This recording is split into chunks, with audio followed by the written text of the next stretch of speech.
Okay, great. So let's talk about some of your earlier roles. Like we talked about Gotti, right? Now, what I have to talk about is what most people don't know. I mean, the real fans are going to know, okay, is you had small roles in Carlito's Way, where you played one of the mobsters in the background, okay? Right. And they said that's when Sean Penn says, "Hey, you, wop, wop," and then you say, "Yeah, who are you talking to? Who are you talking to?" That was you.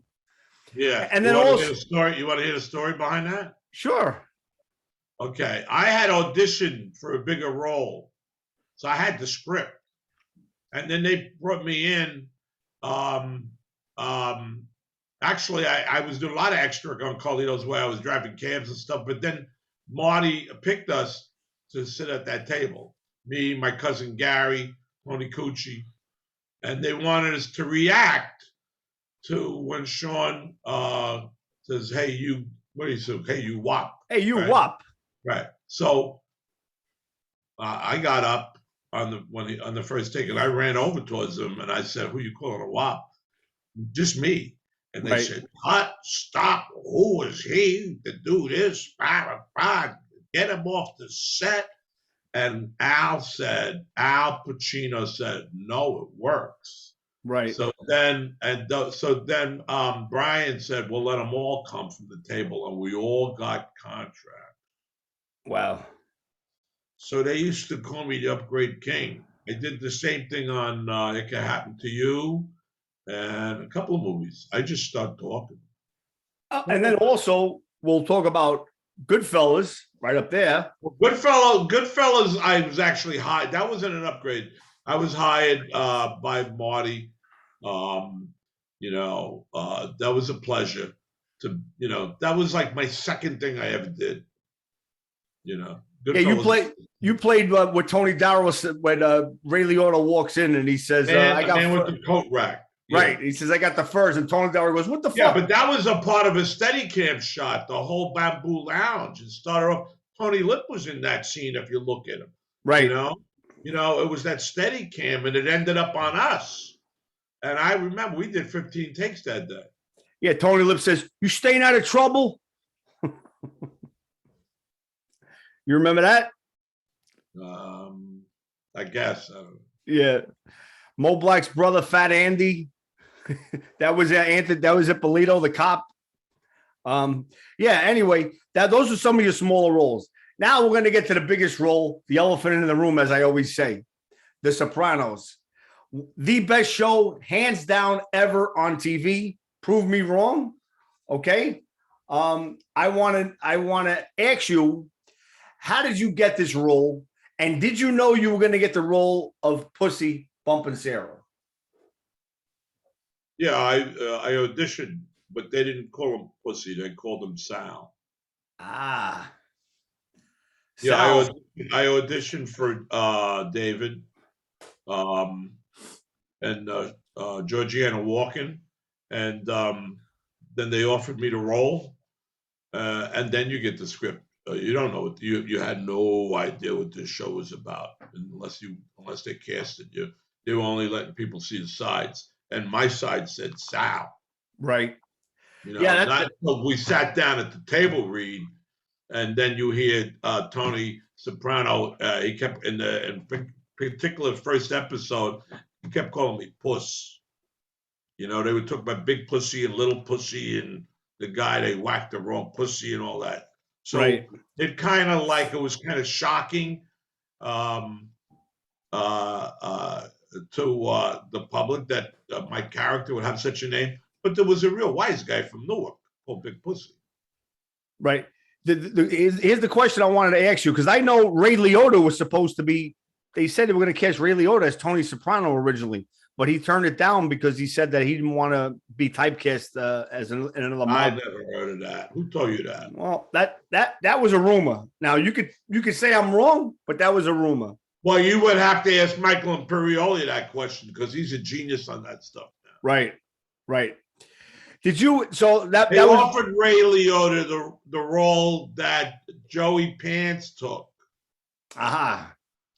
Ray, In that's season the role 3. they offered him. I think they thought of him for Tony Soprano, but I wouldn't work because she was in Goodfellas. Right. Well, that's the reason why. Yeah, yeah, yeah, yeah. Yeah. I Well, mean, I'm so glad they got Jimmy Gandolfini. you can't. Jimmy Gandolfini goes hand to hand with Tony Soprano. I mean that Right. it's like One of the same. One of the same. you can't even say there was anybody else. Now here's the thing with Pussy. You know, when Pussy gets supposedly arrested in the show, you never see him get arrested. But yes, you see it. You well, gotta have the big black box set. there you go. I was about to get to that. What, you saw it? I seen the deleted scene with me and Frankie Pellegrino. Yes. Okay, yes. Tell us about it. Yeah, so here's what I wanted to get at. When I watched it on Sunday nights, like everybody else, waiting for the next episode to happen, Pussy disappears. Then all of a sudden he reappears. You never see him technically get arrested. But in the box set, there's a deleted scene where Pussy is on camera and says, "This is the best fucking H you'd ever get in your life." And the guy says, "How much?" And he says, $25 a key. He goes, "Here you go." And I got popped. And Pussy gets popped. Then he's getting questioned by Matt Servito and Pellegrino. And they never put that in the show. Right. Because David said they wanted to put it in towards the end when he was trying to put it 2 and 2 together, figuring it out. And David said something like Tony would probably never think that Pussy got arrested. I don't know why he didn't put it in. Right. That's the question I wanted to ask you. Why didn't they put that in? Because it would have been more clearer that he did get arrested. David said it was the same. We shot the scene, that little bit with me and Stevie, that I was in the rat trap, that quick one. And they wanted to put him in the same episodes. It was when, I don't know. But David said no. He said no. He wouldn't know that. Right. Who would know that?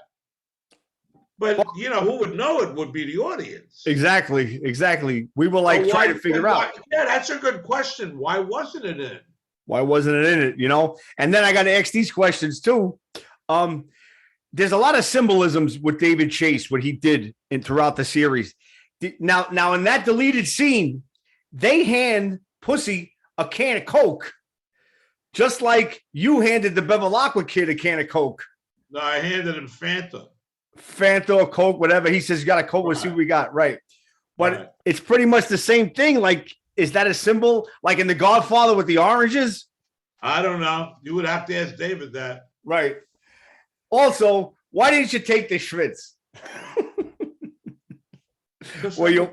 Why? Come on.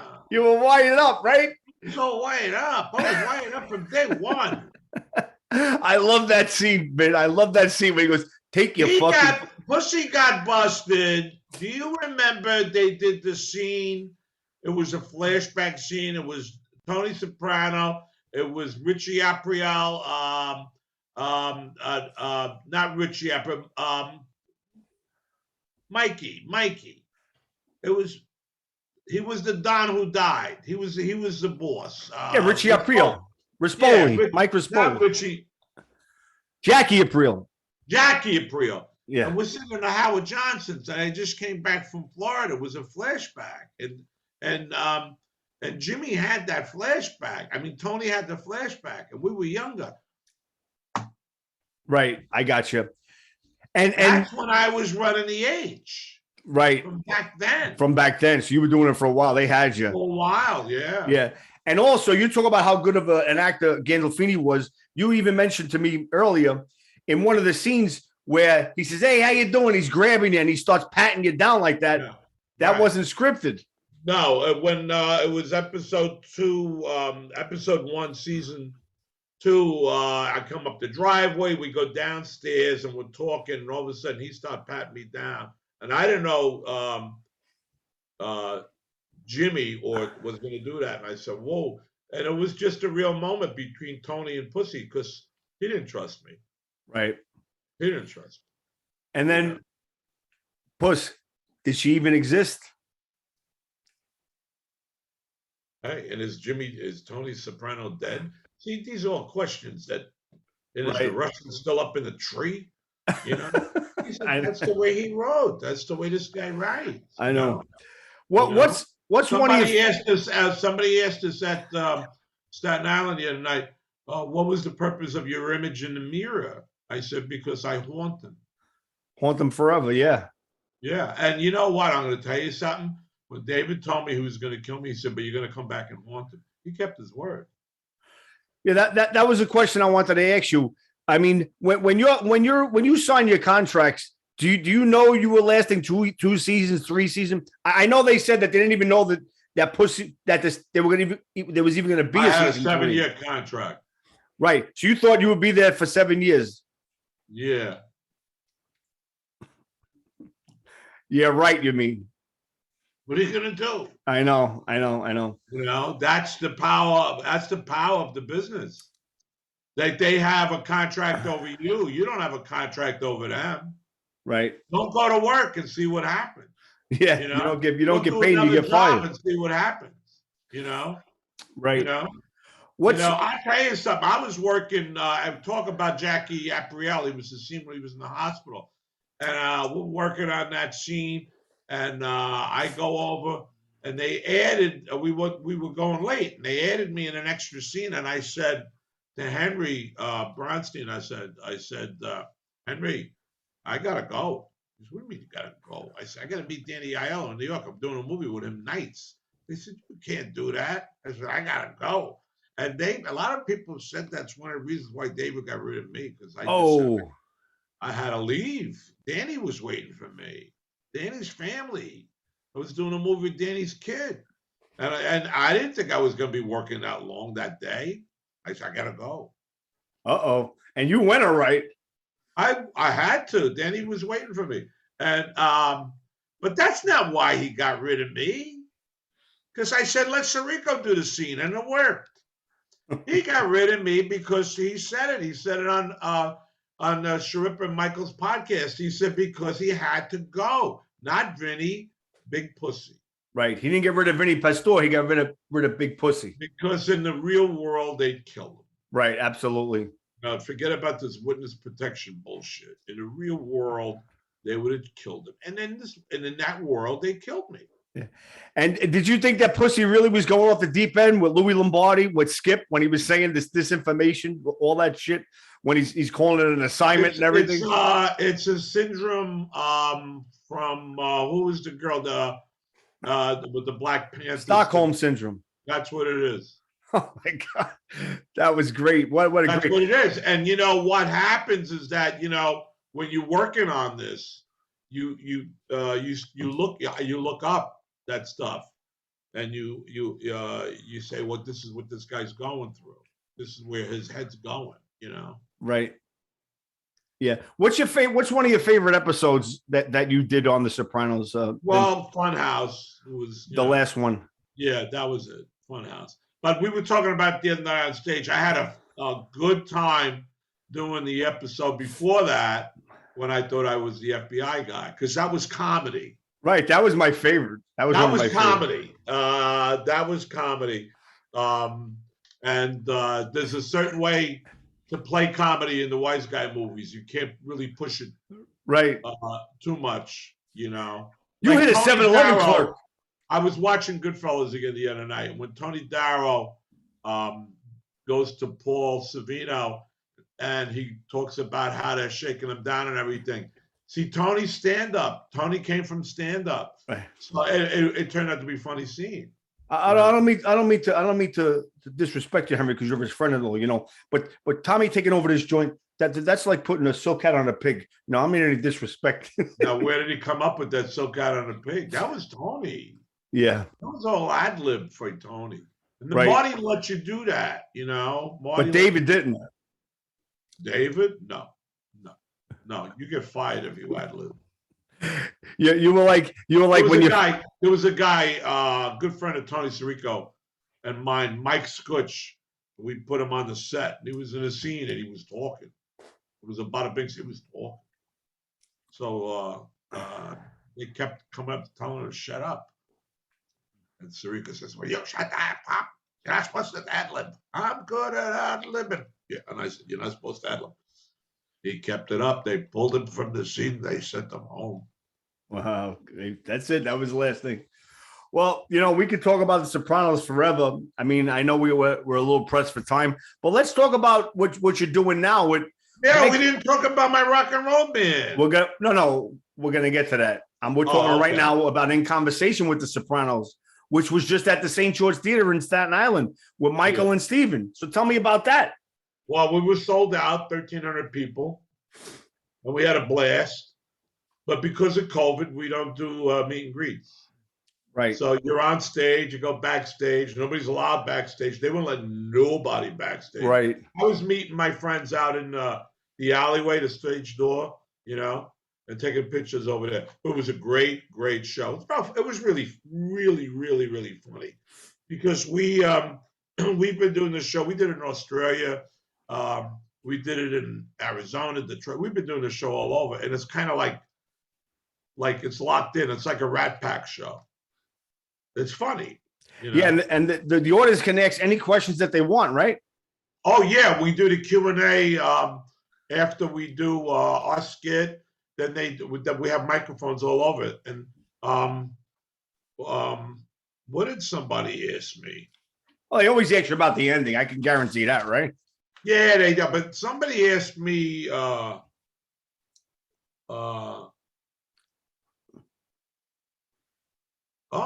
somebody asked me a question the other night. How do you develop your character? I said, it's on the page. And the guy said, well, I'm studying acting. What does that mean? I said, it's on the page. I said, if you were doing Shakespeare, if you were doing Macbeth, it's on the page. I said, and then you apply yourself to what's on the page. So Vinny became Big Pussy, and Big Pussy was Vinny. Right. But what's unique about stuff like that is nobody else did it before. So it's like when you're doing a Broadway show and you create a character, you're creating the character. Nobody else played Big Pussy. Right. So like when I was watching the other night, I just felt like watching Many Saints of Newark again, and I was watching it, and I said to myself, as I sat back in my glow, I said, your television history, when they make movies and they use your character as when he was young. Right. How crazy is that? I mean, listen, and then the next day, Jamie and Robert Isler did the commercial. Yeah. It's like it's still out there. Yeah. And a lot of the people who came to the show at Staten Island, it was the first time they ever saw the show. They were like in their 20s. Wow. Yeah. I mean, I could honestly, I'm sorry to interrupt you. I could honestly say it was a whole fucking event. I mean, back in 99 when it started, or 2000, and as it went on, every Sunday night, I wasn't doing shit. I was going home. I had my pasta at 3:00, and I had my meatball sandwich at 9 when the Sopranos came. The problem is you had to wait like a year or 2 years between. Right. There was always a big break. Because he wouldn't put nothing on television until it was all done. Right. So in other words, season 1 didn't air until all the episodes were done. Season 2 didn't air until all the episodes were done. Right. And don't forget, there was no binge watching like there is now. You had to wait one episode, then you had to watch the next one, then the next one, and then and then there was a couple of years where it was like a year and a half, 2 years before the next season. So it was tough, but what an opportunity that we had. Look at how the kids between episode 1, season 1, and 7 years later, they grew up on television. Yeah, they grew up on it. Exactly. Okay. All right. So you want to talk about my rock and roll band or what? Oh, yeah, sure. Let's talk about the Ganster Squad. Vinny Pastore's Ganster Squad. Yes, Vinny Pastore's Ganster Squad. Back in the day, we were talking about I was a club business. I had a place called the Crazy Horse. and I had musicians coming in and out all the time. And I put a band together, and I actually put it together when I was working on Bullets Over Broadway, and Nicky Cordero said, call it the Gangster Squad. God bless Nicky. And who's in the band, but guys that played back in the day with me at the Crazy Horse. And we haven't been doing any shows since December, but now we're going back on tour. And our first show is Tuesday, May 3rd at the Bowery Electric downtown. Yep. And then we do a show in Pleasantville. Then we go to Jersey. We're doing Daryl's house. We're doing the Wonder Bar. We're doing Freehold. Who lives in Freehold? Who lives in Freehold? The racetrack. Bruce lives in Freehold. Oh, Bruce. Okay. I'm a Queens guy. I'm not a Jersey guy. Oh, you're in Queens? Well, we usually play resorts, but they haven't been doing any music for. But that's my tour, and I'm excited. Yeah, I what I've seen, man, you got some pipes, and you guys are great. I mean, we have a good time. It's like an all-star show. We got Eddie Denise, he plays with Dion. We got Al Olo. He's on Broadway with Ain't Too Proud to Beg. Frankie Pizzani, who runs around with it's all these great guys. And then I have guest stars like Tommy Buddha and Killer Joe singing with us, and we have a good time. And I got the Baron on sax. I mean, the Baron, he's been playing with everybody. Yeah, I saw that one with him blowing that sax. Let me ask you. I mean, what type of songs do you just pick songs out of the hat? Well, we do classic rock, basically, not heavy classic rock. Van Morrison, Stone, stuff like that. Roadhouse Blues standards, since I mixed the standards in. Yeah, I know you did Roadhouse Blues by the Doors, right? Yeah, Tommy does that. Killer does Land of a Thousand Dances. Johnny B. Good. We mix it up. Eddie does a lot of Van Morrison. I do the standards. I mix the standards in, and then I do Gloria. We mix it up. Yeah, I see you're excited about it. And you love the one you with. Right, Crosby, Stills, Stephen Stills. Yeah, right. I see you having a great time, and you're super excited about it, which I'm happy for you. Keeps me young. Keeps you young, right? Yeah. And now I want to talk about the two movies that you have coming out. The first one, as you can see, I'm a huge Kiss fan. I'm excited about this one because I've been hearing a lot of buzz about this. It's called Spinning Gold, which is the life of Neil Bogart, who was president of Casablanca Records, who founded Kiss, the Village People, Angel, and a lot of Donna Summer, right? Who Sebastian Maniscalco is playing Giorgio Moroder in that. You did your homework. Oh, come on. Oh, what do you think? This is a fly-by-night? It's going to be a big movie. I'm telling you, Vinny. You know what happened with me? Can I tell you something? Richard Dreyfuss was supposed to play Morris Levy. Yes. Richard got sick. Timmy calls me up. He says, I'm going to combine your character with Morris Levy. I was watching the other day. I was doing some ADR work, and Timmy was zooming in from LA. I was up at the studio up the hill, and I said, Timmy, you got me. I look like I'm playing his father. He said, that's what I wanted. Because he breaks your heart because he's a compulsive gambler. Right. That's a compulsive gambler, man. That's the story about Neil Bogart. Yeah. Back in the 70s, if the word around Neil was there was a lot of boys had their hands on him. Yeah. Well, I play one of the boys. Little Joey, you're playing, right? Is his name? Yeah, Little Joey, Big Joey, one of those guys. Right, but also Michelle Monaghan's in this, who I love. Jason Isaacs. Jason's great. Right. Dan Fogler, Brooklyn native. He's in it. Sebastian Maniscalco. The list. Wiz Khalifa. The list goes on and on and on. I'm super excited to see. Who's playing the lead? Lindsay Fonseca. Who plays Neil Bogart? Oh, Jeremy Jordan. He's good. Yeah, Jeremy Jordan's playing Neil Bogart. Are you testing me, Vin? Come on. What? Are you testing me? What's good about? Well, in the early scenes, he wears an afro wig. He really got into it. He's a good actor. Yes. I can't wait for that one because, as you can see, I'm a huge Kiss fan. I know you don't like Kiss. Kiss My Ass. I know you told me the whole thing. Yeah, kiss my ass. But you also have another movie coming out. Lastly, Don Q, one of my favorite actors who played Gotti as well, Armand Assante. Armand Assante. Armand calls me up. He said, Vinny, I got a project for us. And I said, have the guy call me up. And I was debating between playing Rocco, the guy who gets out of prison, or playing myself. And Armand said, I want you to do the role of yourself. There's a role of an actor. He plays himself. And I said, okay, you want me to do that? He said, and we had so much fun. Wait till you see it. You know, Right. And the premise of the movie is he's delusional. He thinks he's a mob boss. Is that what it is? Yeah, but it's Don Q because Don Quixote. Don Quixote, okay. See, he's trying to save the girl. And also Chuck Zito's in it. Chucky's in it. And friend of the show, Joey D'Onofrio's in it too. Joey's in it. Joey plays Al Capone. Hey, how's it going, Henry? Joey plays Al Capone. Plays Al Capone. Wow, that's but yeah, I mean, I can't wait for this stuff to come out, Vinny. I mean, he said it looks really, really good. Awesome. Do we have a release date on that? No, I don't 2022. know. It's one of those kind of movies, man. You know? Right, you don't know. You don't know. But one last thing I want to say about you is you teach acting. Yes. At HB Studios, right? Yes. What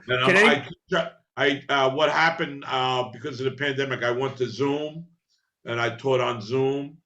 And now I'm directing a play on Zoom, but I go back to teaching in the school March 28th down at the school. Awesome. Can anybody get in contact with you if they want to take acting lessons, or you have to enroll in the school? To be in the it's a workshop. It's not acting lessons. It's a workshop. It's a shop. Be in the workshop, you have to either have taken a workshop with me before, either Zoom or live. Or you have to be we call it a level 2 actor. Level 2 actor is actor who's got experience. Because I don't teach you how to be an actor. I more or less say, okay, you know what's good for you? Why don't you work on Requiem for a Heavyweight? Why don't you play Mountain? And then you come to class and you work on it, and I help you develop that the character and for your scene. You know, I don't say I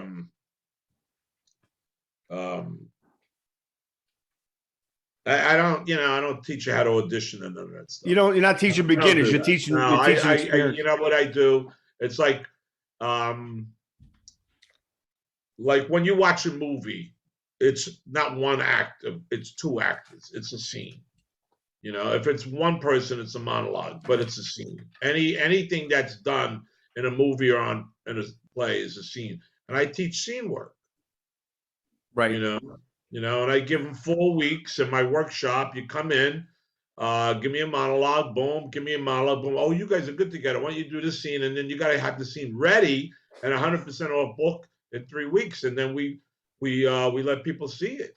Right. You know, and we tape it. It's a good showcase for the actors. And I got actors that actually came out of my workshop and they're working. Well, that's what they want, of course. They're working. You know, Mike Taranova, he's a wrestler. He's working. Louis Vitulli's working. Armand Medeo's working. They're working. Awesome. Alicia, they're all working. They're working. They come in and they don't take one workshop.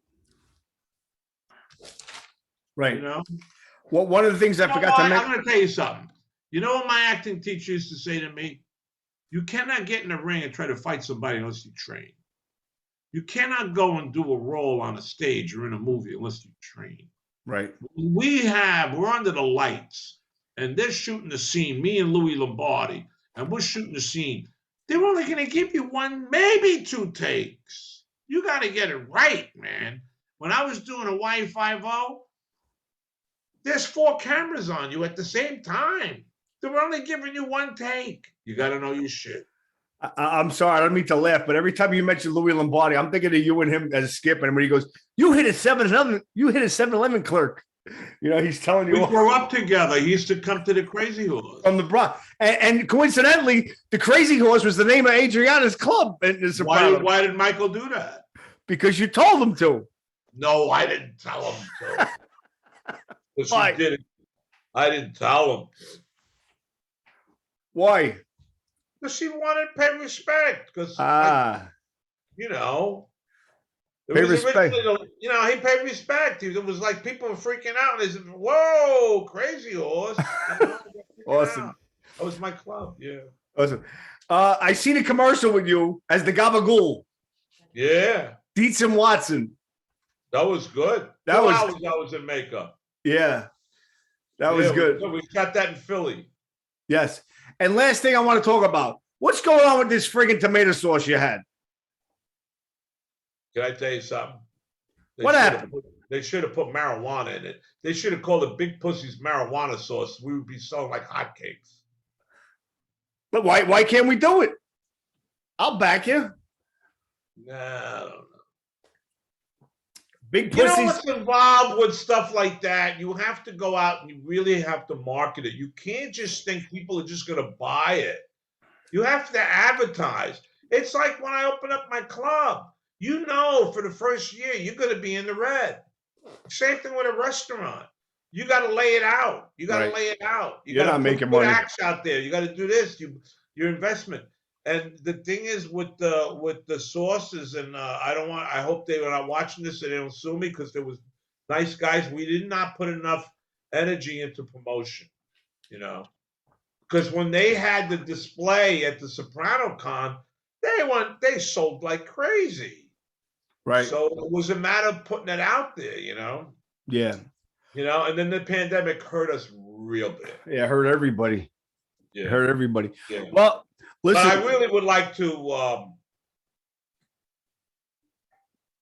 encourage people to put marijuana in their sauce. They'll have a better day. Okay. Steve Sirico said to me, "So what do? You binge watch Sopranos now?" I said, "Yeah." I go, "Oh, yeah, I've been doing a lot of binge watching." He says, "What are you smoking, a bong when you binge watching?" I said, "No, I'm not smoking a bong. I'm smoking a joint." Okay. Well, listen, I want to thank Vinny Pastore for coming on the show again. Cross this off my bucket list. It's been an honor, Vin. And go see the Ganster Squad May 3rd at the Bowery Electric, May 19th at Garage in Pleasantville, New York. And is there a website, Vin, they can go to check anything else for you? For me? Yeah. A website? Yeah, I got a website, but it's so outdated. It's like, 1969. All right. No, So I'm on Facebook, and I do a lot of social media on Facebook. Okay, so we'll say you can find all the stuff on. And if anybody out there, I got about 5 slots for my class. If anybody who's in the city and they want to come to my class and they got any acting experience, just don't come in like you don't know what you're doing, because we go for it. And a lot of people walk in. Sometimes little Steven walks in and watches us, and you never know who's going to walk in and watch the work. So it's a very exciting acting workshop, and and I'm glad to be going back. I really love teaching. I really do. Yes. You know what about teaching is like you're passing it on from generation to generation. Like being a coach, yeah, you're passing it on. It's like being a coach, right? Right. All right. This was a lot of fun. What's the matter? Thank you. Last thing I want to ask you. I know you mentioned it before, but the Many Saints of Newark. Yeah. Thumbs up, thumbs down. What'd you think? I liked it better the second time I watched it. Okay. I didn't get it the first time. I didn't get it either. I said, what? What? I thought this had something to do with Sopranos.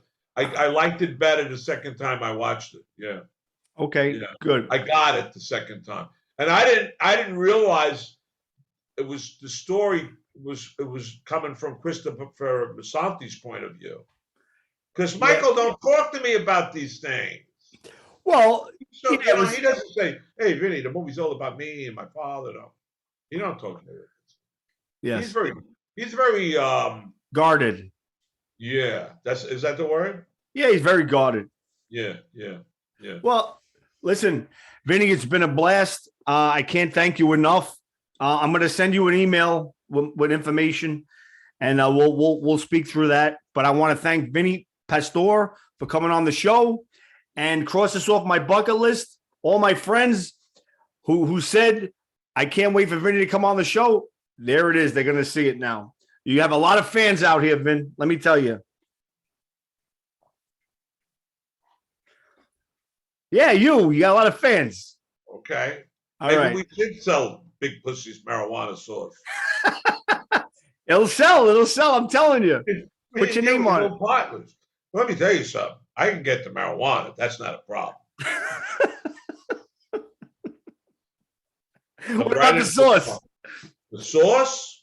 We used the same sauce as last time. We just all right. You want to get the marijuana?